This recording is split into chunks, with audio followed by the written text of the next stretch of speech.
There are moments in life when people reveal exactly who they are, not when they are being watched, not when they are trying to impress others, but when they believe they are standing above someone who cannot fight back. On a warm Saturday evening in Lagos, some of the wealthiest families in Nigeria gathered inside the magnificent Crystal Crown Event Center for what was expected to be the engagement party of the year. Luxury cars lined the entrance. Famous businessmen mingled with politicians. Women wore gowns worth more than some families earned in years. Champagne flowed freely. Everything about the evening screamed wealth. And then there was Amara, a simple village girl from Osun State. A girl who owned only 3 dresses. A girl whose grandmother had raised her after she lost her parents as a baby. A girl who had no idea that her entire life was about to change. 22-year-old Amara had traveled to Lagos only 3 days earlier after being hired by an event company to help decorate the engagement hall. She was talented and hardworking. The decorations she created impressed everyone. Her employer, Mrs. Bamadel, had even promised to recommend her for future jobs. For Amara, this was more than work. Her grandmother was seriously ill. The money from this job would help pay hospital bills. She needed every naira she could earn. That evening, after finishing her duties, Mrs. Bamadel asked her to remain at the event in case any last-minute adjustments were needed. Amara quickly changed into her cleanest dress. It was a simple blue gown, modest, elegant, but obviously inexpensive. The moment she entered the ballroom, she felt the difference. People stared. Whispers followed her. Several guests looked at her as if she had entered through the wrong door. A young woman wearing diamonds around her neck laughed openly. Who invited the village girl? Her friends burst into laughter. Another woman smirked. She probably came to take pictures for social media. The group laughed harder. Amara lowered her eyes and continued walking. She had experienced ridicule before. Growing up poor teaches you how to survive humiliation. But the comments kept coming. Look at her shoes. She doesn't belong here. Security should check her invitation. One wealthy guest even stopped her. Excuse me. The staff entrance is at the back.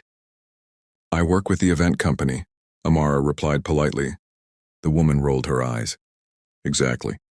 The surrounding guests laughed. Amara felt her face burn with embarrassment. She quietly moved toward an empty corner of the ballroom. Unfortunately, things became worse. The groom's younger brother, Kelechi Adebayo, noticed her. Kelechi was 27. Rich, spoiled, and accustomed to getting attention. He approached with several friends. Who are you? He asked loudly. Amara. Amara what? Amara Adeyemi. Interesting, his friends smiled. You know this is a private engagement party, right? I work with the decorating company. Then why are you dressed like a guest? Laughter erupted again. Amara remained silent. Maybe she's looking for a rich husband, one friend joked. The entire group laughed. Amara turned to leave. Wait, Kelechi called. She stopped reluctantly. What village are you from? Okayo. The young man smirked. Never heard of it. His friends laughed once more. Amara walked away before tears could appear in her eyes. Across the room, several people watched the scene. Some felt uncomfortable. Most simply ignored it. After all, wealthy people humiliating poor people was hardly unusual. The engagement ceremony officially began. Guests settled into their seats. The bride and groom stood proudly at the center of the hall. Music played. Photographers moved around, capturing every moment. Amara remained near the back, hoping to stay unnoticed. Then an unexpected announcement changed everything. A representative approached the stage. Ladies and gentlemen, he announced. We have just received confirmation that Chief Emeka Okonkwo will be joining us shortly. The room immediately buzzed with excitement. Everyone knew the name. Chief Emeka Okonkwo was one of the most powerful billionaires in Africa. Owner of multiple companies, philanthropist, respected businessman, a man whose presence alone could elevate the status of any event. The groom's family looked delighted. Guests began discussing his arrival. Even Kelechi straightened his suit. Nobody noticed that Amara had suddenly gone pale. Years earlier, her grandmother had occasionally mentioned that name, never explaining why, never providing details. Just a name. Chief Emeka Okonkwo. Amara had always assumed it meant nothing. Now she wasn't so sure. An hour later, Several black luxury vehicles pulled into the venue. Security immediately moved into position. Conversations stopped. The doors opened. Chief Emeka entered, tall, distinguished, confident. Despite being in his 60s, his presence dominated the room. Everyone stood. People rushed forward to greet him. The hosts welcomed him warmly. Photographers began taking pictures. Then something strange happened. The billionaire stopped walking, his eyes fixed on someone across the ballroom. His expression changed instantly. Confusion, shock, disbelief. The room fell silent as he slowly moved through the crowd. Not toward the hosts, not toward the bride and groom, not toward any politician or celebrity, toward Amara. Guests exchanged puzzled glances. The billionaire continued walking, his eyes never leaving her face. Amara stood frozen. Her heart pounded. Chief Emeka stopped directly in front of her. The entire ballroom watched. For several seconds he said nothing. Then his gaze dropped to the silver pendant hanging around her neck. His hands began trembling. Tears appeared in his eyes. The billionaire reached toward the pendant. "Where did you get this?" he whispered. Amara swallowed nervously. "My grandmother gave it to me." Chief Emeka stared at her. Then he looked into her eyes and suddenly broke down. The most powerful man in the room began crying. Nobody could believe what they were seeing. Then came the words that changed everything. "My daughter." Silence. Complete silence. No one moved. No one spoke. The room seemed frozen. "What?" Amara whispered. "My daughter," he repeated. The billionaire's voice shook with emotion. The guests looked stunned. Kelechi nearly dropped his drink. The bride covered her mouth. The groom stared in disbelief. Amara's legs felt weak. "My daughter," Chief Emeka said again. "I've been looking for you for 22 years. The ballroom exploded with confusion. Questions erupted everywhere. "What is happening?" "His daughter?" "Impossible." Chief Emeka gently held Amara's shoulders.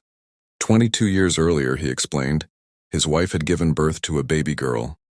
During a period of intense political violence and family conflict, enemies targeted his family. A trusted employee had been assigned to protect the infant. The employee disappeared. So did the child. For years, authorities searched. Private investigators searched. Nothing. Everyone eventually believed the child had died, including Chief Emeka himself, but he had never stopped hoping. The silver pendant had been specially designed for his daughter. One of a kind, impossible to duplicate. When he saw it around Amara's neck, he recognized it immediately. Tears streamed down his face. Amara struggled to process the information. "My grandmother." Chief Emeka nodded. "We must speak with her." At that moment, another voice interrupted. An elderly woman stepped forward from the crowd. She had attended the engagement party quietly as a distant family friend. Now she looked emotional. "I know that pendant." Everyone turned toward her. The woman introduced herself as Mrs. Enkem. 22 years earlier, she had worked as a nurse. She recognized the pendant because she had seen it on the missing infant. The room became even quieter. The final piece of evidence had arrived. The billionaire wasn't mistaken. Amara truly could be his daughter. Several days later, DNA tests confirmed it. The results left no doubt. Amara was Chief Emeka Okonkwo's daughter. The news spread rapidly. Newspapers reported the story. Television stations discussed it. People across the country became fascinated. But for Amara, the biggest change wasn't wealth. It was family. For the first time in her life, she understood who she was. She learned about her mother.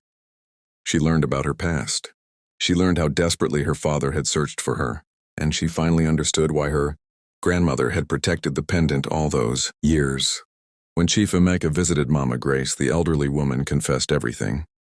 The trusted employee who had disappeared with the child had actually been her late husband. He discovered a plot against the baby and fled to protect her. Before he could return the child safely, he died unexpectedly. Mama Grace had raised Amara as her own granddaughter ever since. Not for money, not for reward, but out of love. Chief Emeka wept when he heard the story. Then he embraced the old woman. "You saved my daughter's life," he said. Months later, Amara's life looked very different. But she never forgot where she came from. She paid for her grandmother's medical treatment. She built a health center in her village. She funded scholarships for poor students. And whenever people praised her success, she remembered the engagement party. The same people who had mocked her. The same people who laughed at her clothes. The same people who believed wealth determined a person's value. Many later tried to become her friends.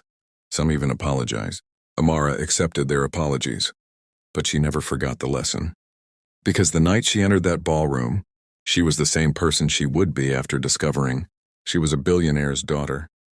The only thing that changed was what people believed about her, and that revealed far more about them than it ever did about her. Conclusion: never laugh at someone because of where they come from. Never judge someone because of how they dress. And never assume that a person's value is measured by the size of their bank account. Because sometimes the person standing quietly in the corner is carrying a story you know nothing about. And sometimes the person everyone ignores today becomes the person everyone wishes they had respected tomorrow. If you enjoyed this story, don't forget to like, subscribe, and join us again for another unforgettable story here on Royal Village Tales.